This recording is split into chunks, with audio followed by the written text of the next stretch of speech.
I've been tasked with moderating another, what I think is an exciting panel.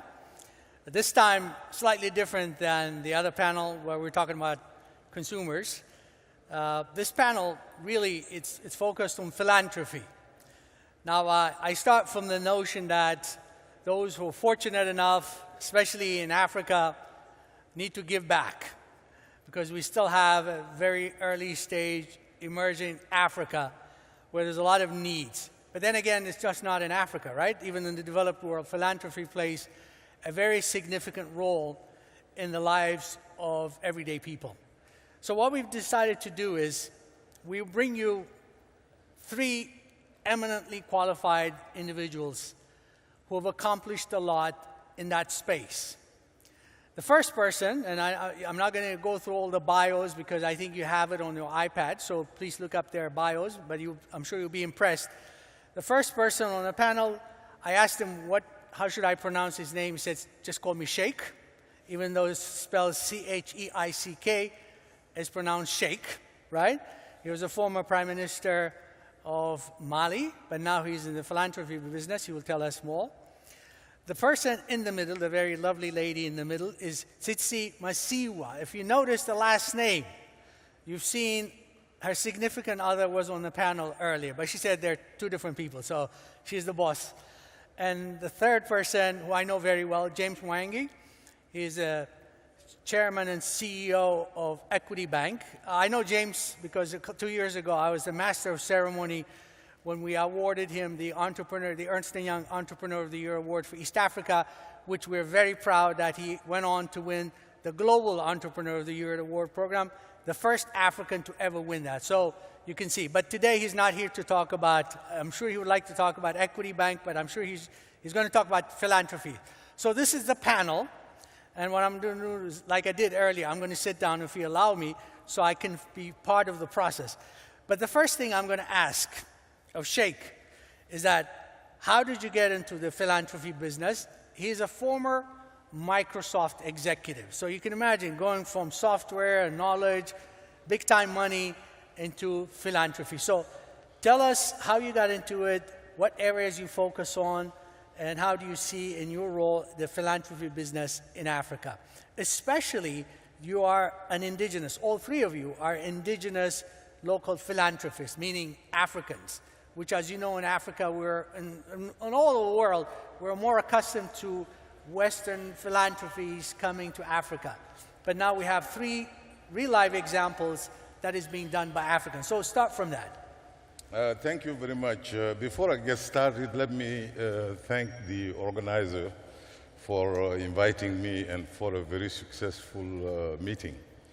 I would like to correct something. I didn't go from being executive at Microsoft to philanthropy or being prime minister back to philanthropy. Yeah. Actually, I was working at the space agency NASA in the United States when I was named a Goodwill Ambassador of UNESCO, in charge of science education and also enterprise creation.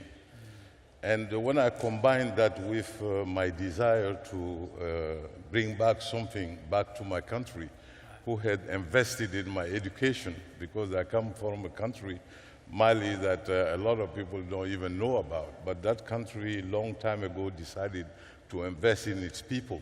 Mm-hmm. And this is how, as a son of a farmer, I still end up having a scholarship to study. So because of that, I wanted to assume, I had a strong desire to assume my social responsibility with respect to the communities in which I live and work, combined with my appointment as a Goodwill Ambassador of UNESCO in 1998. I started creating the Pathfinder Foundation in the year 2000. That was 6 years before I became president of Microsoft for Africa, and ultimately 10 years before I became prime minister. So this is just to set the record. I was motivated to do this simply to assume my social responsibility in my community. Now, what did I specialize on? First of all, my approach to philanthropy has been that in Africa, where there are a lot of problems, I decided that I will be very, very focused. very focused, not geographically, but in terms of theme. So I selected the areas of education, and even more selectively, I focus on the scientific education of young girls. Because when I was going myself to school, I remember the two only people who were able to really beat me in mathematics and physics in the classroom were girls. But unfortunately, their families married both of them before they even had a chance to finish their education.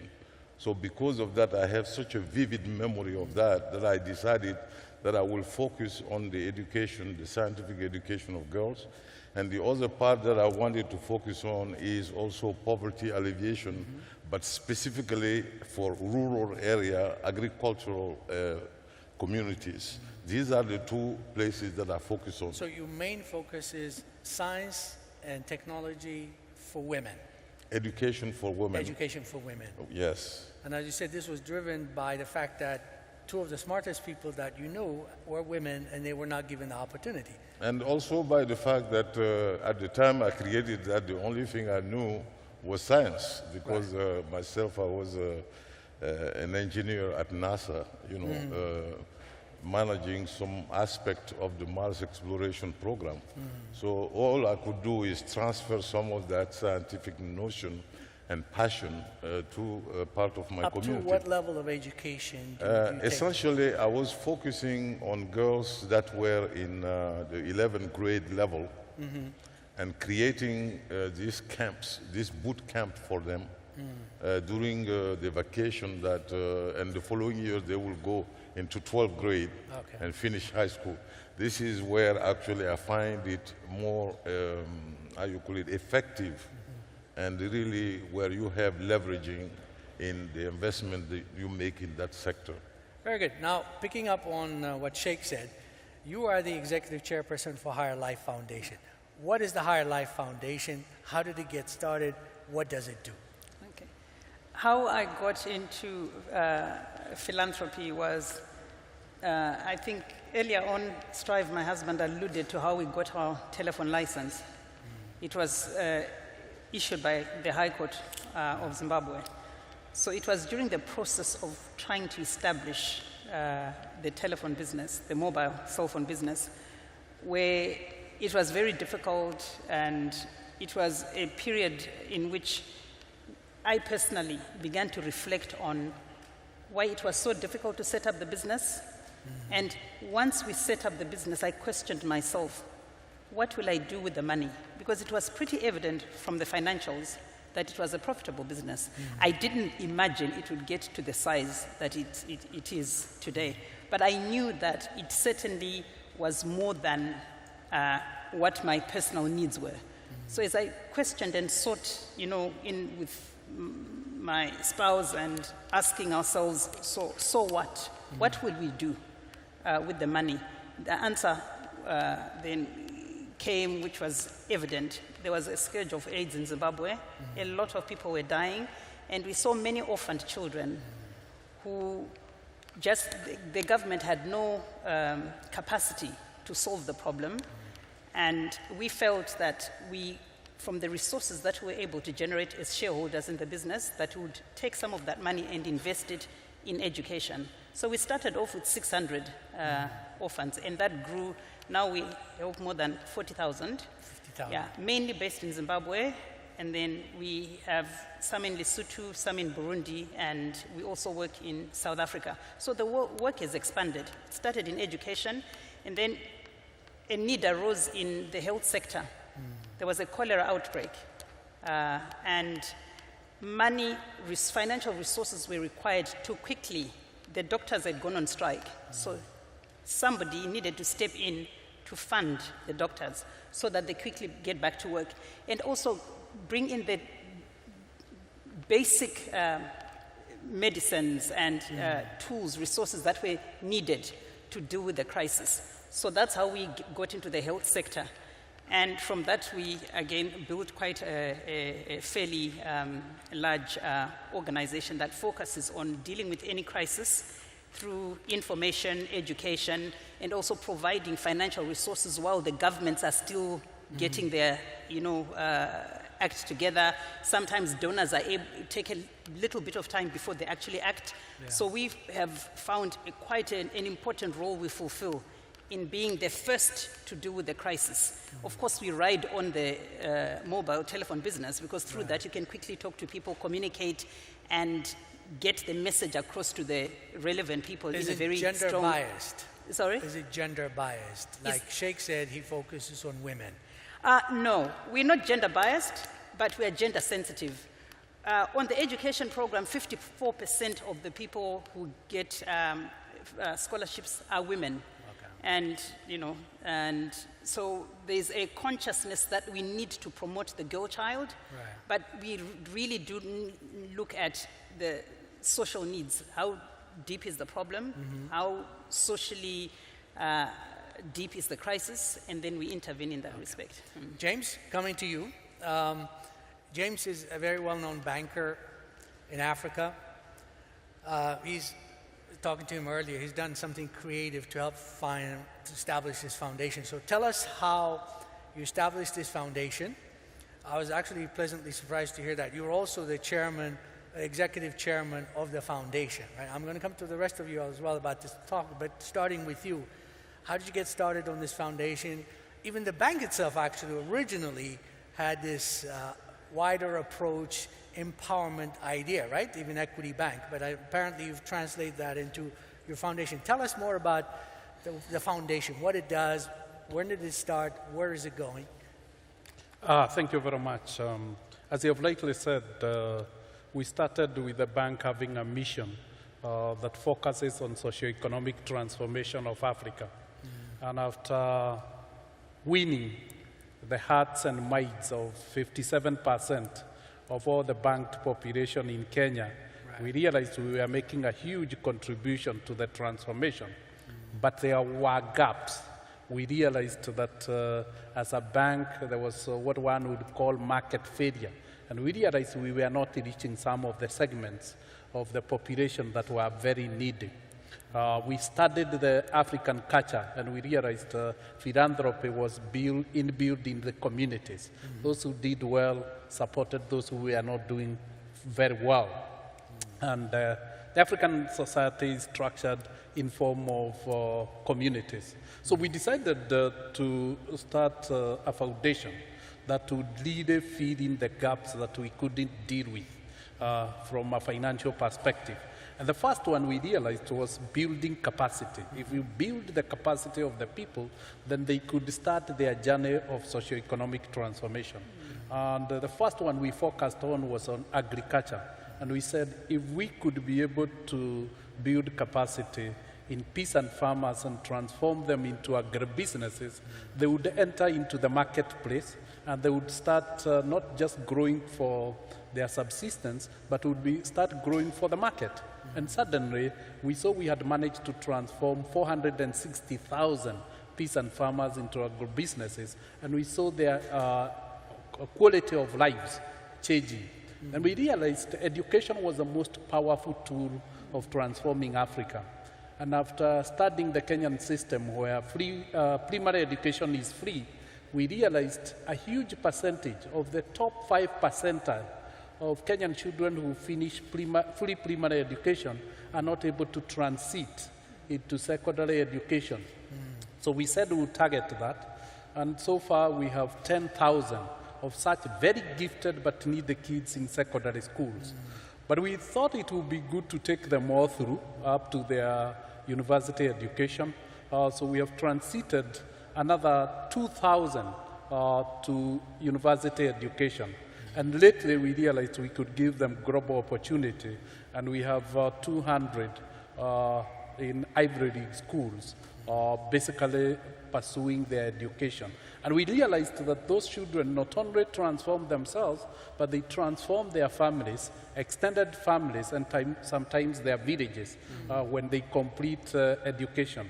The first child to sponsor to university education is now our managing director of Equity Bank Rwanda. So you can see significant transformation. Yeah. So that is what we pursued.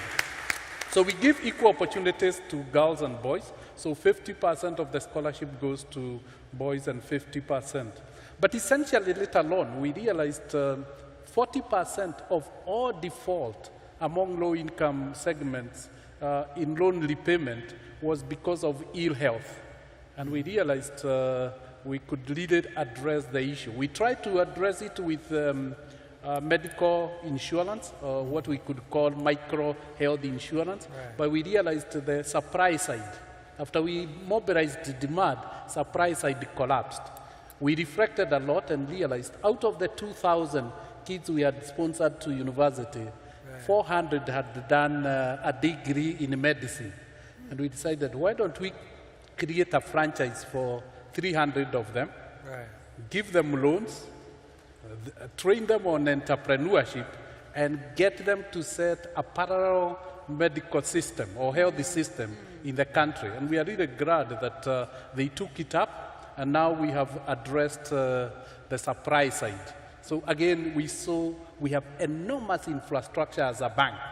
When we just dedicate 2% of our gross revenue to the foundation, we realized the most significant contribution was mobilizing the infrastructure of the bank to do good. And ultimately, we realized doing good is good business. Yeah. Now, you did say that you now have endowed the foundation from the bank. You have given the foundation an endowment from the bank, right? Yeah, we realized that to sustain these efforts, we needed to make sure that future leadership doesn't challenge the profitability concept on a year-to-year basis from the 2%. We wondered what would be the implication if we endowed, and we learned a lot from the MasterCard Corporation, how they created the MasterCard Foundation. And we saw that as an opportunity. But we also realized that if we could strengthen the governance structure of our foundation, there are many people around the world looking how to engage with Africa, but they know how to do it. And essentially today, we have huge programs, $120 million from the MasterCard Foundation being run by our foundation, US aid, UK aid, KFW, and others. So now the programs have become massive programs, both in health, agriculture, financial inclusion. We're now doing 1.2 million social payments on behalf of the donor organization to communities that require support. So again, leveraging on institutions. So we realized the power of creating a structure and an institution was very important in providing others. Very good point. I want to come to Tsitsi, and I want to ask you a similar question. James just described his funding model. There's a reason I'm asking about funding, of course, as you know, the impression we have in Africa about aid and philanthropy and all that. So transparency is always important, as we discussed offline. Where's the funding coming from for your organization, one? Secondly, and I think it's an interesting point, you run the foundation. So I was trying to compare you to the old line, let's say, foundations we have in the US, like the Rockefellers and the Mellon foundations, which the founders are no longer there. And I think you have an interesting take on that. Yours is more similar to the Gates Foundation, because Bill and Melinda Gates run the foundation, just like you do yours. So first, where's the funding coming from? And by running it, do you think you're more effective than, say, the old type of foundations that are run by professionals? Thank you. Firstly, when we started, the first amount of money came from my husband's performance bonus. So that set us off. But the impact of that small sum of money, the equivalent would probably be $20,000. The impact of that on other shareholders and key staff created a partnership. So as a family, we put in money into the foundation, and the company also gives us a certain percentage, very similar to what James and Equity Bank do. They do a certain percentage of their gross revenue towards the foundation. We don't have partnership with any third parties. I think mainly it's probably 99% of our work is from Zimbabwe, and because of the political limited number of friendships would be willing to, to come in and invest, we find for the moment we do all our funding ourselves.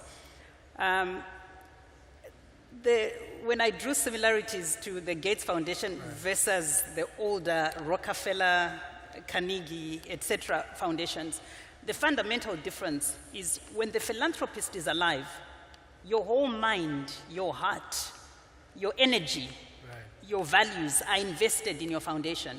So you find that we are very much involved in not the day-to-day running, but setting strategic direction of the organization.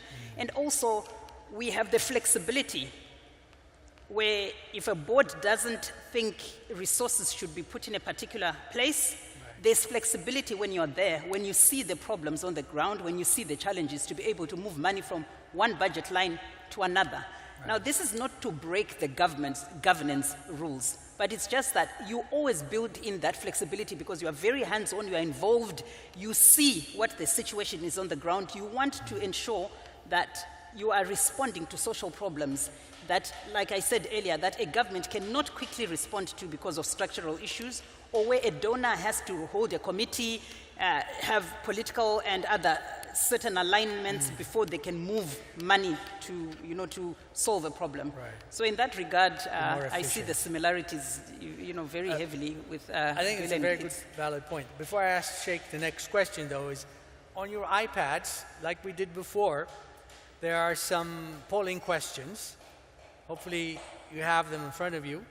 What I'd like to do is, please vote for one of those categories, and I hopefully will have them here. But I'll read it for you, and says, in which area can African philanthropy provide the greatest benefit?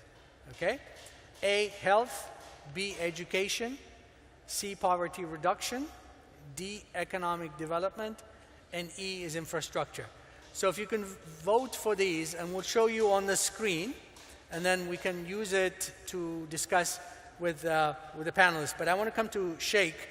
The two of them have an active role in their foundations. James is the executive chairman, Tsitsi is the same thing. But you founded it, some of it I understand you funded yourself initially, but now you don't have an active involvement in your foundation. So how do you track that, and is it more or less effective? I know Tsitsi says because she's there, she's running it, and I'm sure James said the same thing, they think it's much more effective. What's your take, because you have a different model? Yes, the thing is that I am very closely involved in working the strategic approaches with the governing body. But at the same time, I am not involved in the day-to-day operation. And there is a reason for that. The reason is when I created that foundation, like she was saying, her husband bonus money went, I created my program based on my own savings and never invited anybody to solicit anybody to come and help me run it. It turned out that organizations such as the Central Bank, the Islamic Development Bank, and ISESCO happened to see some of the activities on television and approach me and then get involved without having a formal contract into place. Okay. So the reason why I don't get involved on a 100% day-to-day operation of the foundation is because I still gotta continue working and roaming around the world to generate revenues to be able to plug it into the foundation running and funding. So I keep doing that. I cannot, whatever time I spend doing, generating some revenue, I can find people who are paid less than me to run it for me, so I can pay them. But they're effective. They are very effective because, like I say, in the strategic path, and we have some specific fundamentals in our approach. For example, when it comes to fixing the problems of Africa, being an African, I am in no hurry to, for example, score points for the media. I want to actually start working directly on the root cause of the problems. That sometimes takes a long time. It is a lot of frustrating work because, you know, before you can make a significant progress, you know, taking out that root will take tens of years.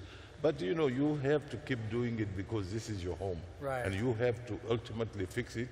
If you don't get the results you want, next generation will take over and push forward. But however, you know, to give you an idea, in the last 13 years, with the help of this organization and a very small budget, we had about 500 young girls that went through these programs and who went on to become medical doctors, engineers, PhDs in all kinds of areas. And they are scattered right now across 13 African countries, from West Africa all the way to Central Africa. And God willing, you know, as my performance bonuses increase, every time I add an additional country, and hopefully I will extend it one day to the entire continent of Africa. Very good point. James, I want to pick up I want to pick up on what Sheikh said about an African indigenous philanthropy being probably more effective because you have more patience, right? That's it. Is that true? I mean, is that been your experience? I know, I'm sure you have a deeper insight of Africa because you're African, right? I mean, you understand the realities, both the opportunities and the challenges. Does that make you, what Sheikh I think is saying is he's more effective because as an African he knows the continent, he knows the issues better perhaps than maybe somebody from offshore. I think, you know, let's not have a misunderstanding. When I say I'm patient, I'm not patient with governing issues. I am saying instead of me as a philanthropist coming and taking care of the, how you call it, subsidizing, if you want, the consequences of a problem in Africa, I rather go directly to the root cause of that problem and make sure I uproot it so that it doesn't exist anymore. And it is two different approaches. You know, they are completely different. You can subsidize the consequences of illiteracy and lack of education, or you can go ahead and fix the education and make sure that people get education. Yes. James? I think there is an element of fact there that local knowledge is essential for proper execution. It's also important to really appreciate that when you live among the people, you know their pain points and you understand them, because chances are you've gone through. But I think it will be also good socially for the African continent to be involved and engaged in its own transformation. As a civilization, I think it is very important for African leadership to tell the African narrative. And it's also important to develop hope-good solutions without negating the fact that it will be important for the global community to team up together to solve the lagging problem on the African continent. Before I ask the next question, though, is can we show the results? Oh, yeah, very good. So this is the result of the poll. Beauty of technology, Tsitsi's husband helped create, right? Is that 68%, right? That 68% says B, which is education. Okay? I think that makes a whole lot of sense to a lot of us. The next highest is 13%, which is health. Okay? And 10% said C, which is poverty reduction.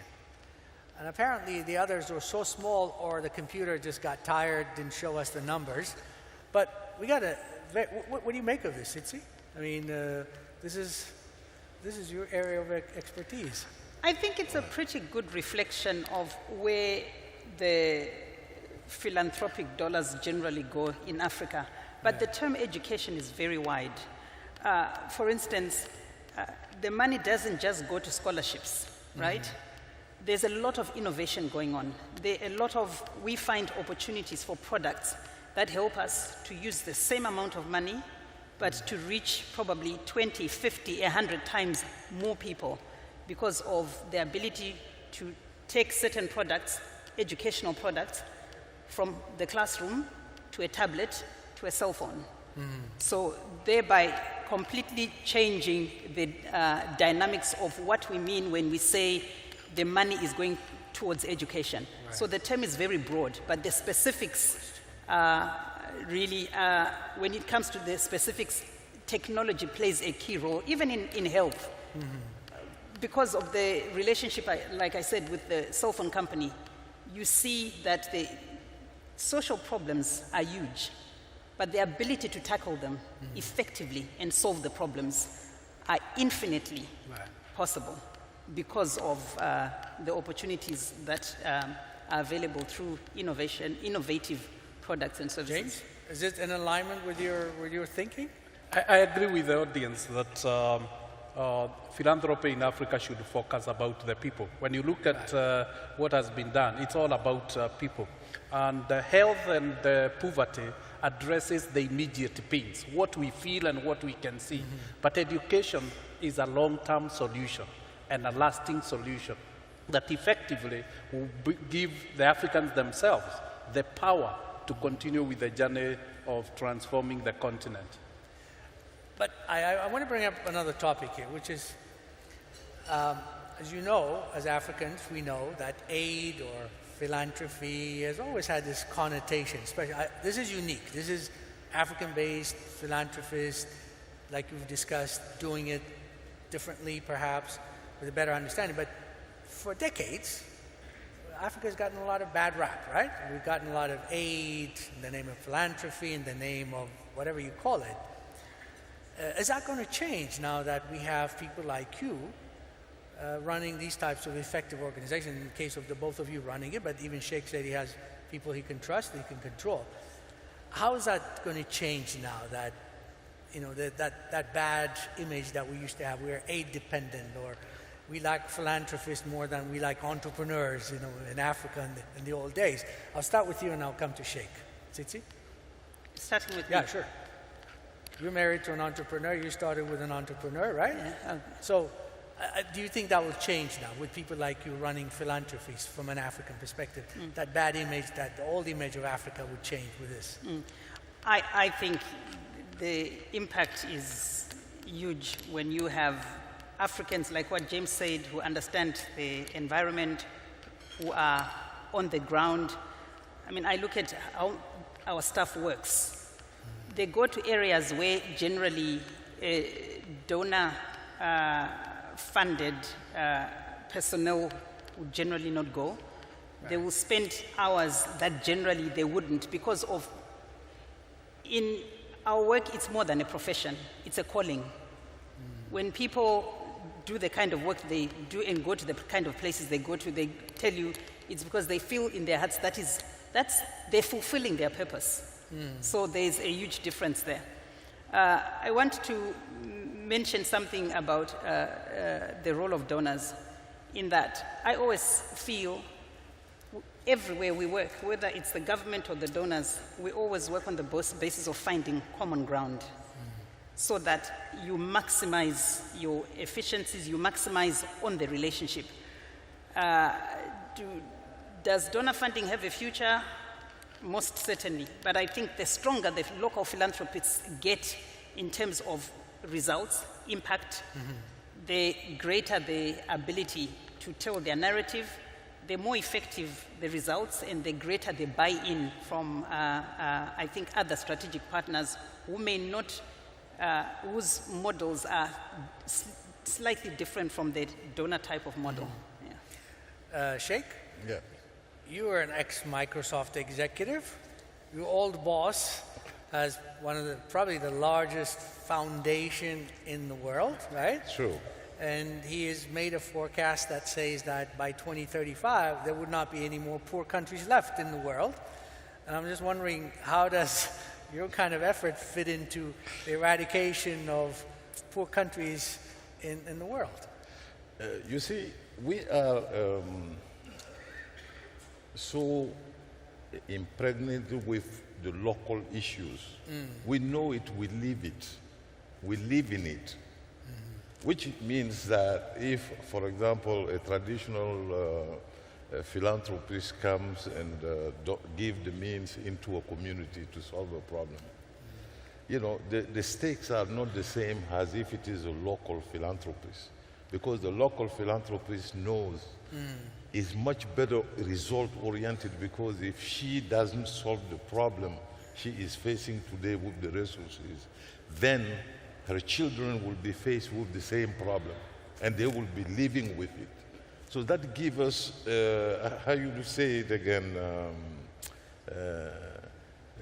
your husband said the word zealous. We have a lot of zeal and a lot of passion when it comes to our communities, when it comes to investing in our community and making it move forward. I'm not saying that other philanthropists don't have that passion. Right. Otherwise, they would not give their money. Right. But it is not the same, because, you know, we have to live with it on a daily basis. Our children have to live with it. So we are much more result-oriented than most of them. My former boss, Bill Gates, he is very, very result-oriented as well in his foundation. If you look at the ways in which his governance system works, you know, and also furthermore, the innovation he has done there is being able to mutualize the resources of people sharing the same interest. Right. I think that, you know, on a continent, we who are doing this work sometimes should learn a little bit from those who have come before us, like the Gates Foundation, and try to see if we can ourselves mutualize in areas where we have synergies. And I'm delighted to see that the survey shows more than 60%, everybody say education. Right. You know, I am relieved, because that is an area that is particularly tricky. You know, in this world where perception is reality, when people do some work, they are quick to want to see result. Right. And education is an area where you see result usually one generation after. Right. When you educate children now, you don't see the impact until they become actually, how you call it, adults, productive adults. That's where you see the difference in the education you invested in them. Right. If despite that, you know, 60% still think that it should be education, then that is a great chance for us that we need to capitalize on. I want to ask James, though, in addition to being, I think we discussed that you all think that you're more effective because you are African-based, you understand, but the fact that you're a CEO of a big bank in Kenya, you run a business who looks at P&L, profit and loss statements every day, you bring some of that to your philanthropy side, to the foundation side, in terms of measuring the effectiveness of your grants and your donations and all the other things that you do. Does that factor in? Thank you very much. Before I jump into that question, let me add that I see it not a situation of either or. We should really combine the strengths and the competitive advantage of local philanthropists with the global philanthropists, because this is a significant problem.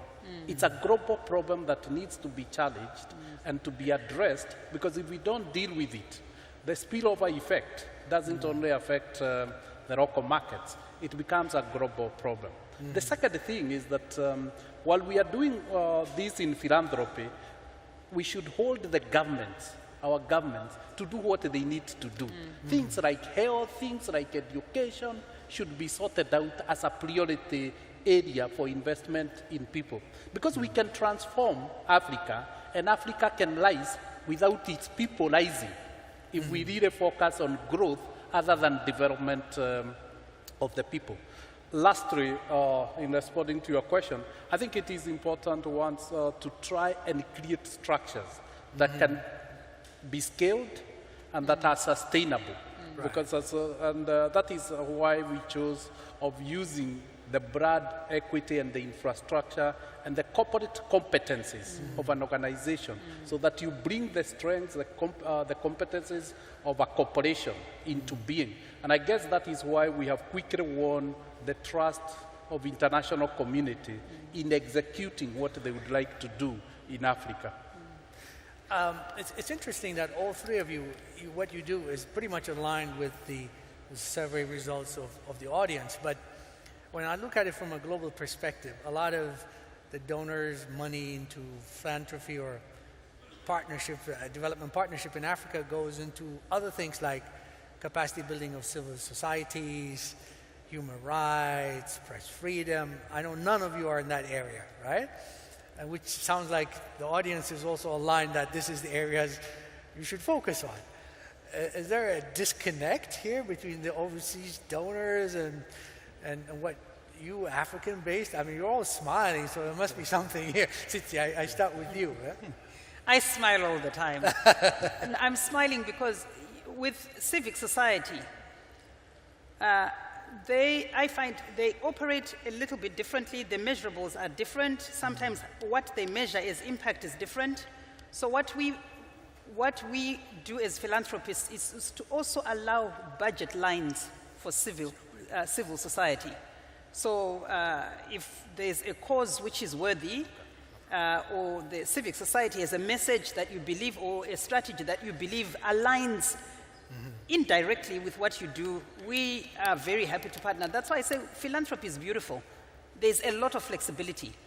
If you think a message can be carried better through civic society, you find a common platform, find the budget, and invest in that particular cause or message, whatever. So the relationship is definitely there. It's just that I find the approaches are slightly different than, the way civic society measures impact results and here.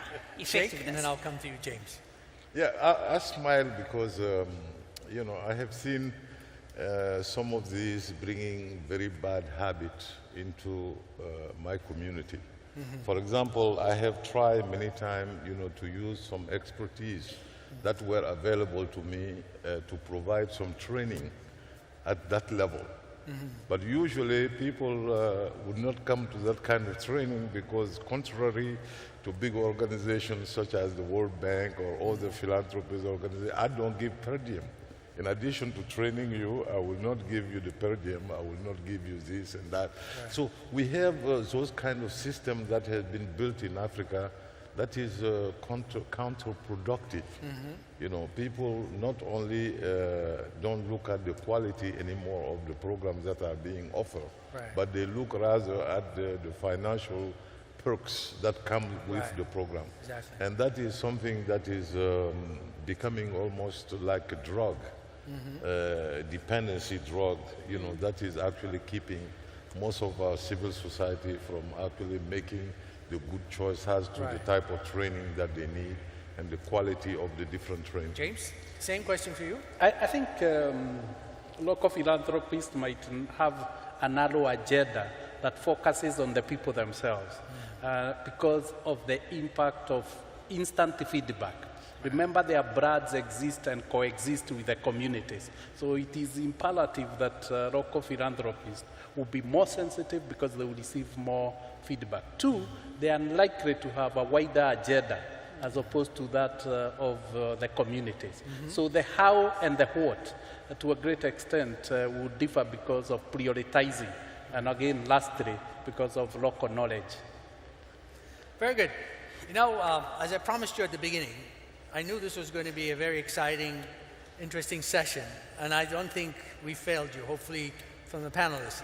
My clock says I'm about to run out. I have only 23 seconds, but in summary, I think key takeaways is that African philanthropy, as represented by here, and maybe others as well, is now alive and delivering. They're focused on what you're focused on. As you've seen by the polls, 68%, something like 67, 68%, people like them, philanthropy in Africa should focus on education, followed by health, right? None of this other stuff that we may have heard from others who are sending money to Africa. So they're focused on the right things. Two of them are executives in their own foundation, and they think that's more effective. Sheikh is not, but he has professionals. So there are different models to running them, but the bottom line is they believe they're delivering for the new Africa, Okay? And I think that's a summary. Tsitsi says the best philanthropy is beautiful, right? I mean, I think that's how you described it. So, Excellencies, ladies and gentlemen, I think we've had a fantastic discussion, and I think the best thing to do is to thank the panel by giving them a warm round of applause. Thank Now, you. Thank you before very you much. leave, I'm sure you're going to thank me for this. You've had a very long day. Yes. Yes, a very long day. So the organizers were kind enough for me to say the good things because you like me. One is, this is the final panel session for the day, right? That is an applause by itself right there. The next one is, and you're going to love this, there are drinks outside. Okay, yes, applause. There are drinks outside, so as soon as you walk out, please help yourself to any drinks. It's free on the house. The Dubai Chamber is covering all of it, the hosts are. But the best part is this, I say the best one. There's a gala dinner tonight at 8 p.m., right? So I think everybody's invited, or at least those who have badges. If you didn't get a badge, get one just for the dinner. And it's here, I'm not sure, but it's somewhere in here. It's in here, right? So the gala dinner is here. Don't miss the drinks and come to the dinner. But this is the end of the day. And we thank you for being here today. And I'm sure you got what your money's worth. I know it's by invitation. But the fact that you're here, you learned a lot from the 3 panelists here and everybody else who was here today. And we'll see you at the drinks and dinner. Thank you very much.